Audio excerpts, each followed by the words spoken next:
चलिए बाजी, तो आज हम लोग पढ़ेंगे बिहार बोर्ड की दृष्टि से अगर देखा जाए तो यहाँ से आपके 4 या 5 नंबर के क्वेश्चन मिल जाएंगे। ठीक है, इन्हीं सारी चीज़ों को इसमें हम क्लियर करेंगे। सबसे पहले हमें ये चैप्टर जो है इसका नाम है दो चर वाले रैखिक समीकरण। क्या नाम है इसका? दो चर वाले।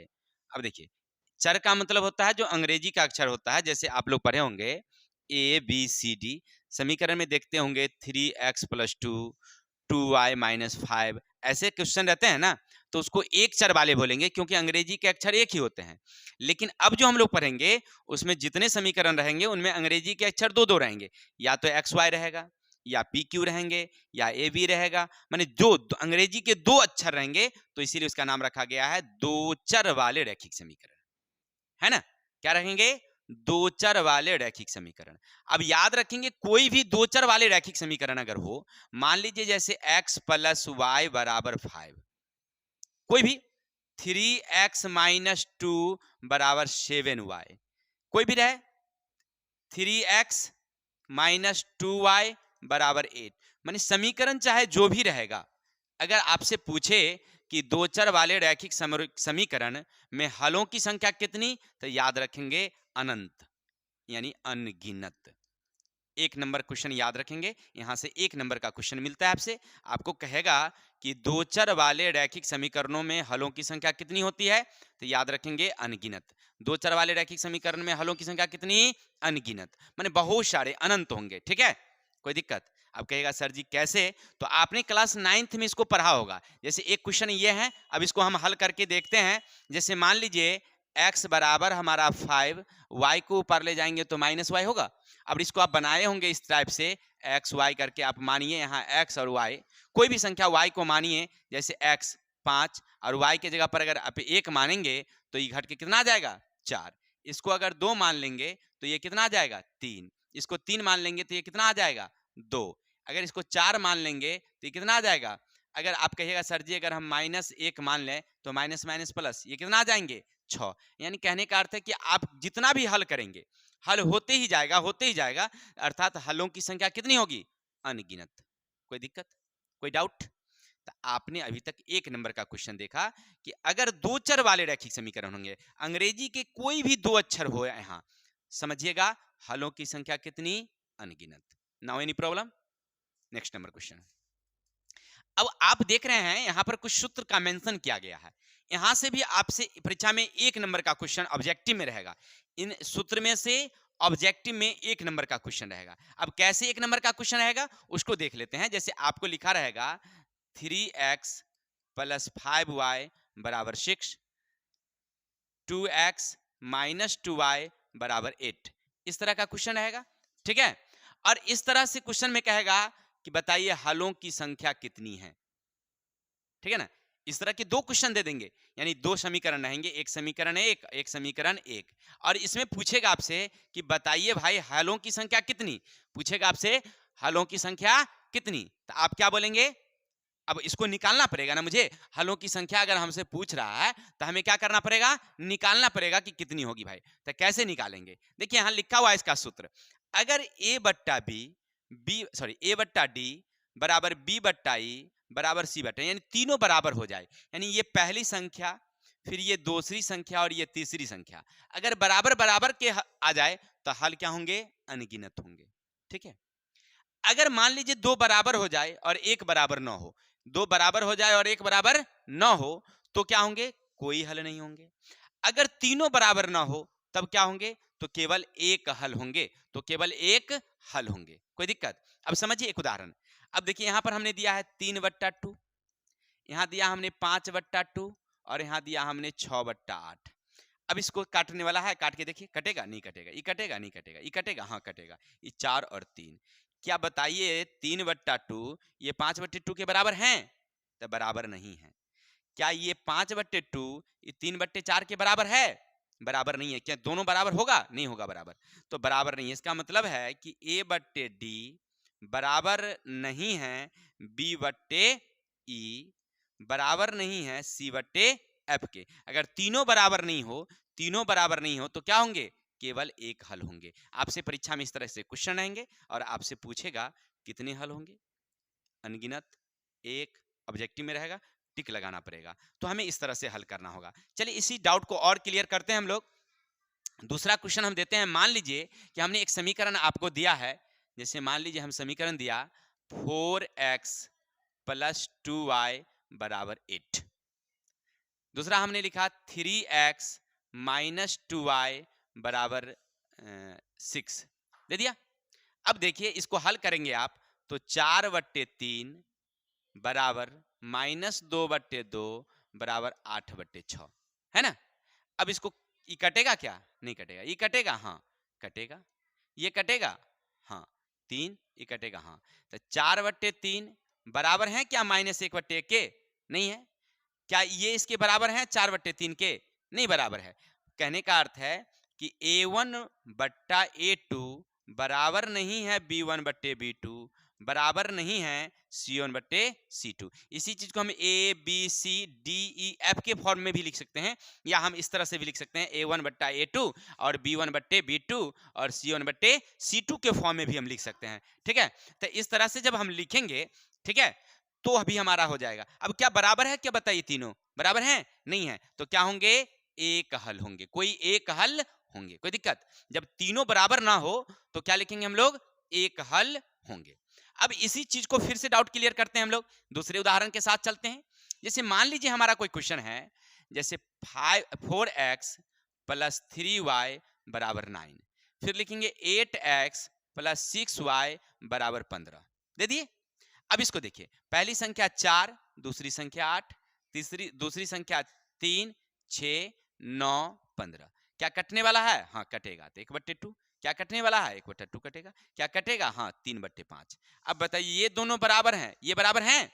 नहीं हुआ। इसका मतलब है कि A/D बराबर हैं B/E बराबर नहीं है C/F। इसी चीज को हम ऐसे भी लिख सकते हैं A1/A2 बराबर है B1/B2 बराबर नहीं है C1/C2। ऐसे भी लिखेंगे तो चलेंगे। ठीक है ना। कुछ टीचर इस तरह से भी बता देते हैं, इसलिए कोई दिक्कत नहीं है।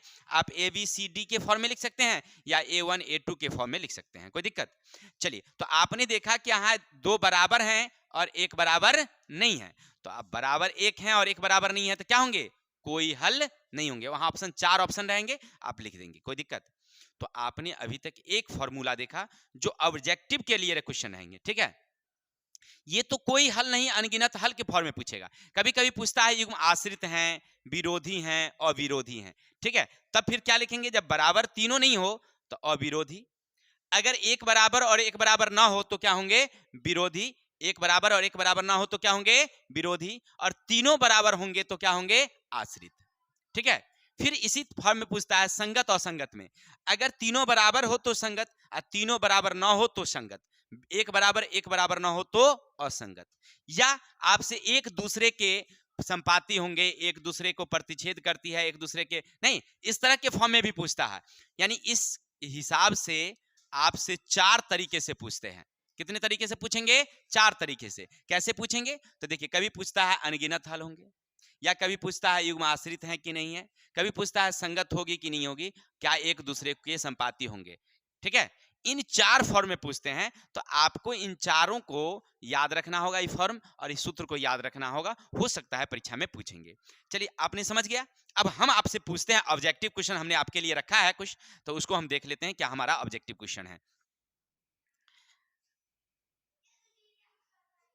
देखिए, कुछ ऑब्जेक्टिव क्वेश्चन हमने आपके लिए मेंशन कर रखा है, तो उसको आपको अभी बना करके दिखाना है। हम देखते हैं कैसे क्वेश्चन हमारा है।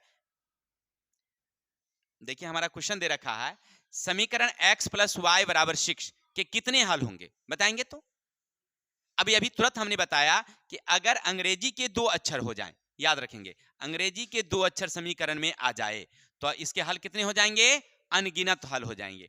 x प्लस वाई 2 चर वाले रैखिक समीकरण, तो हलों की संख्या कितनी? तो अनगिनत। तो आप क्या लगाएंगे वहां पर? डी। ओआर में सीट मिला रहेगा, ओआर में डी नंबर में लगा दीजिएगा, गोल गोल गोल गोल। आप परीक्षा में 101% गारंटी मिलेंगे ही मिलेंगे।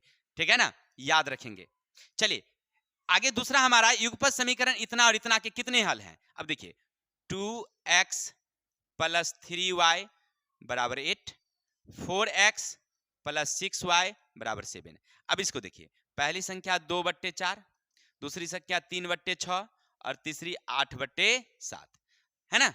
अब इसको काटिए, काटने के बाद 1/2 मिलेंगे, इसको काटिएगा तो 1/2 मिलेंगे, इसको काटिएगा तो नहीं कटेगा, कटेगा नहीं कटेगा। अब क्या करेंगे, देखिए ये दोनों बराबर हैं तो हाँ बराबर है, ये दोनों बराबर है, सॉरी ये दोनों क्या हमारे बराबर हैं, ये दोनों बराबर हैं, बराबर नहीं है, अर्थात ये A1/A2 बराबर है B1/B2, बराबर नहीं है C1/C2। जब एक बराबर हो और एक बराबर न हो तो क्या हल होते हैं। तो चलिए इसके लिए पीछे हम लोग चलते हैं। देखा हमने अभी पीछे, देखिए यहाँ हमने पीछे देखा था कि एक बराबर न हो तो क्या होंगे, कोई हल नहीं होंगे। तो यहाँ पर हम किस में टिक लगाएंगे, बी नंबर में, कोई हल नहीं होंगे। क्या होंगे, कोई हल नहीं होंगे। अब समझ में आ रही बात है ना कैसे हम बनाते हैं, क्लियर। तो परीक्षा में इस टाइप के क्वेश्चन रहेंगे, आपको आराम से एक क्वेश्चन आ जाएंगे, बना लेंगे। जैसे आगे हमने रखा है कि इतना समीकरण कैसे समीकरण निकाय हैं, देखिए कैसे समीकरण निकाय। अब देखिए हमारा पहला रखा है, यहां गौर करके देखिए, लिखा हुआ है 2x - 4y - 3, क्या हमारा -3 = 0। फिर दूसरा हमारा है x - 2y + 5 = 0। पहली संख्या 2/1 बराबर -4/-2 बराबर -3/5। किसी को दिक्कत। अब गौर करके देखिए क्या कटेगा, ये कटेगा, हाँ कटेगा, माइनस माइनस कैंसिल। तो 2/1 बराबर 2/1 बराबर -3/5, ये दोनों बराबर हैं, ये बराबर नहीं है, अर्थात A1/A2 बराबर है B1/B2 बराबर नहीं है C1/C2। अब इसमें से कौन सा ऑप्शन होगा, तो देखिए हमने अभी ऊपर में लिखा था कि जब एक बराबर हो और एक बराबर न हो तो किस फॉर्म में आप लिखेंगे। तो इसके लिए हमने बताया था आपको कि देखिए एक बराबर हो एक बराबर न हो तो क्या होंगे, विरोधी, संगत और एक दूसरे के समांतर। हमें क्वेश्चन में क्या दे रखा है, देखिए किस युगपद में होंगे, कैसे समीकरण निकाय हैं, विरोधी, अविरोधी, आश्रित। अब देखिए यहां में क्या निकालना है, अविरोधी। देखिए एक बराबर ना हो तो क्या होंगे, एक बराबर ना हो तो क्या होंगे, विरोधी। तो यहां हम ऑप्शन में क्या लगाएंगे, विरोधी। अब जब तक आप इसे याद नहीं रखेंगे तो कैसे लगाएंगे, क्लियर। तो याद रखेंगे, इस तरह के ऑब्जेक्टिव क्वेश्चन रहते हैं और आपसे एग्जाम में 1 नंबर का क्वेश्चन आ जाएगा, एकदम 100% 1 नंबर का रहेगा, कोई दिक्कत। तो आप इसका स्क्रीनशॉट लीजिए जब तक, फिर हम आगे देखते हैं क्वेश्चन हमारा क्या कहता है। चलिए बाजी, तो आप लोग पढ़ रहे थे अभी तक ऑब्जेक्टिव क्वेश्चन। अब यहां से आपके कुछ ऑब्जेक्टिव क्वेश्चन भी आपके एग्जाम में रहते हैं इसमें से, ठीक है, जो 4 नंबर के क्वेश्चन रहते हैं और कैसे कैसे बनाने हैं वो देखिए। देखिए इसी क्वेश्चन को ना आपको 4 तरह, माने 2 चररैखिक समीकरण रहेगा और 4 नंबर का जब क्वेश्चन रहेगा तो वो 5 विधियों से पूछता है, तुलनात्मक विधि, प्रतिस्थापन विधि, लुप्तीकरण, वर्गगुणन विधि, एक और विधि है उसका मेंशन इसमें नहीं है, ऐसे 5 विधियों से आपको पूछता है, ठीक है। अब आपको ज्यादा महत्वपूर्ण कौन है, तो उनमें से याद रखेंगे ये जो 3 विधियां हैं ना, आपके परीक्षा में ज्यादा पूछेगा आपसे कौन, तो प्रतिस्थापन विधि से पूछता है, या दूसरा पूछेगा आपसे लुप्तीकरण से और वर्गगुणन विधि से, ठीक है ना। एक और विलोपन विधि होता है जो इसमें मेंशन नहीं है, छूट गया होगा, विलोपन विधि से, ठीक है। और याद रखेंगे वर्गगुणन विधि का सूत्र ये हमारा क्या है, x = bf - ce। और ये आगे देखेंगे जब हम सूत्र, फिलहाल सूत्र याद रखिएगा जब हम कैसे सूत्र बनाते हैं और कैसे उस पर हल करते हैं। चलते हैं आगे, क्वेश्चन हमारा इस तरह के क्वेश्चन है, जैसे मान लीजिए लिखा हुआ है 2x + 3y = 19 और 3x + 4y = 26 और इसको कहता है अनुपात निर्णय विधि से हल कीजिए। यानी आपको इस क्वेश्चन को क्या कह रहा है, अनुपात निर्णय विधि से क्या करना है, हमें हल करनी है। तो कैसे हल करेंगे अनुपात निर्णय से, थोड़ा सा देखिए, आराम से इसको उतारिए। पहले देखिए अनुपात करना है, अनुपात। तो चलिए अब क्या करेंगे, इसको हल करते हैं, हम समझते हैं कैसे हल करेंगे। लिखा हुआ है हमारा 2x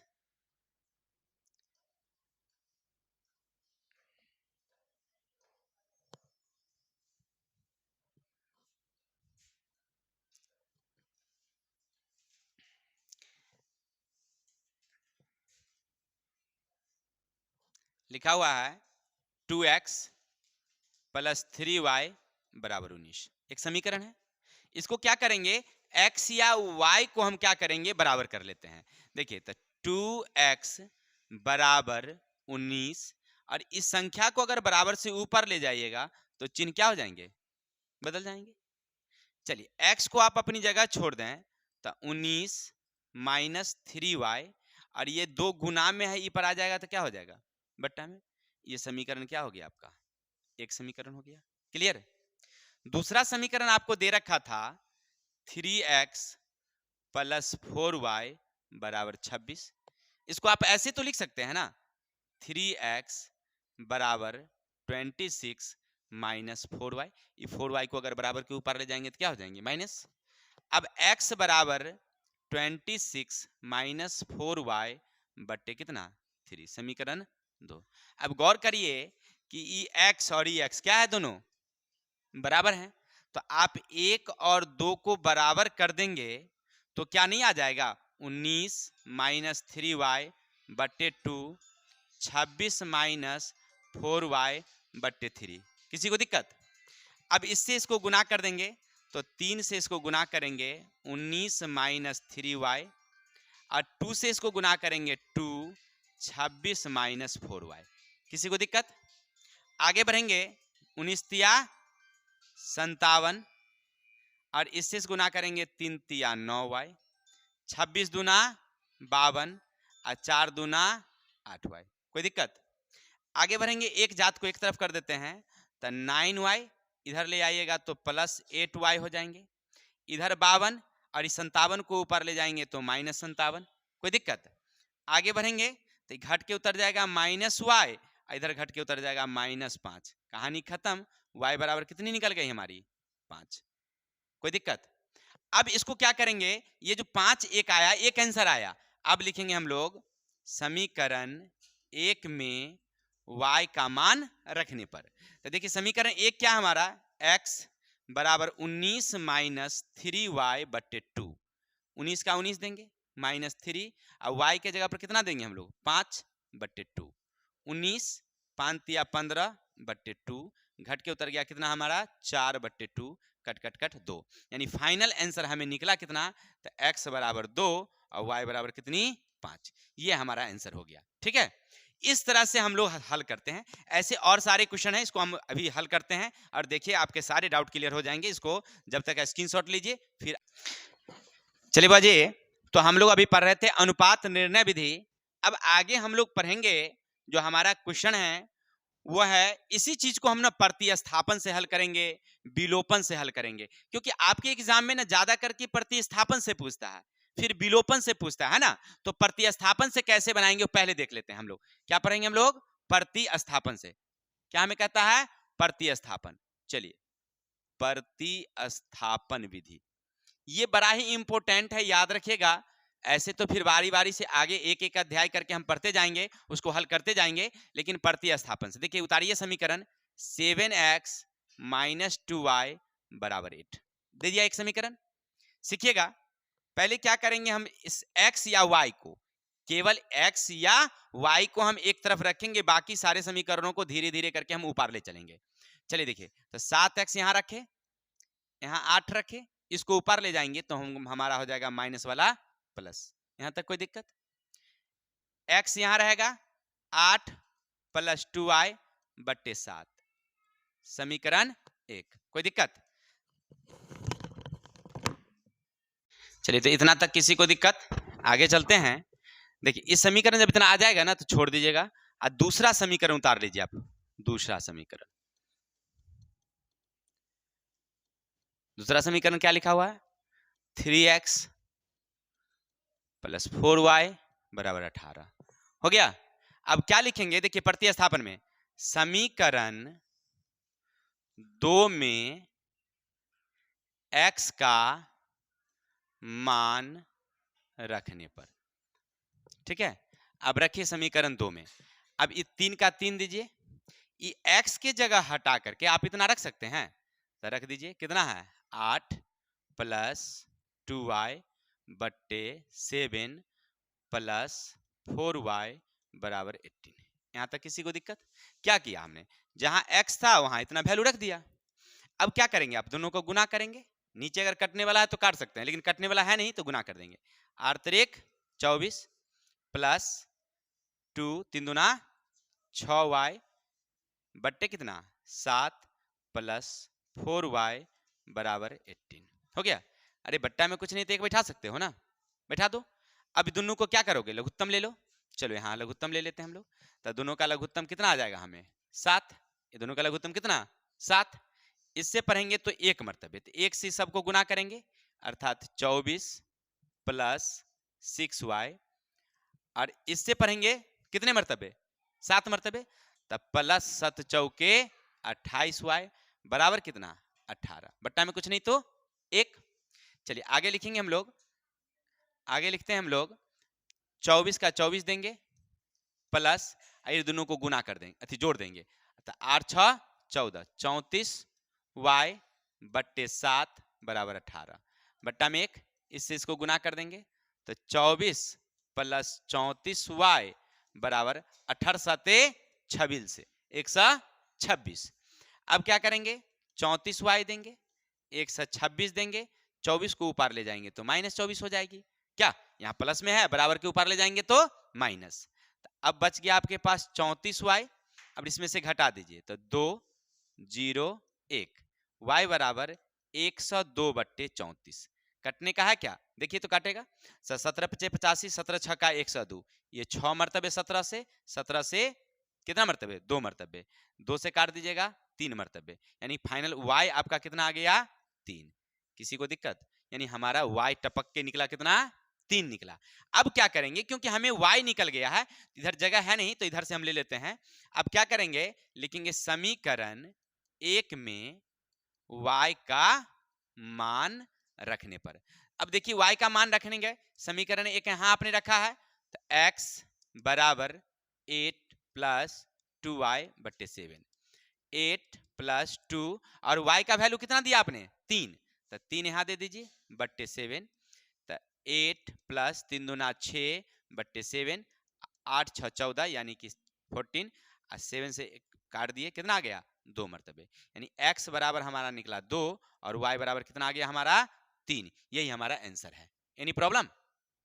इस तरह से आपके एग्जाम में 4 नंबर के क्वेश्चन रहते हैं, प्रतिस्थापन से कहेगा, ऐसे हल कर लेंगे, आंसर निकल जाएगा एक्स वाई। ठीक है, चलते हैं इसका स्क्रीनशॉट लीजिए, फिर देखते हैं हम एक विलोपन विधि से कैसे बनाते हैं।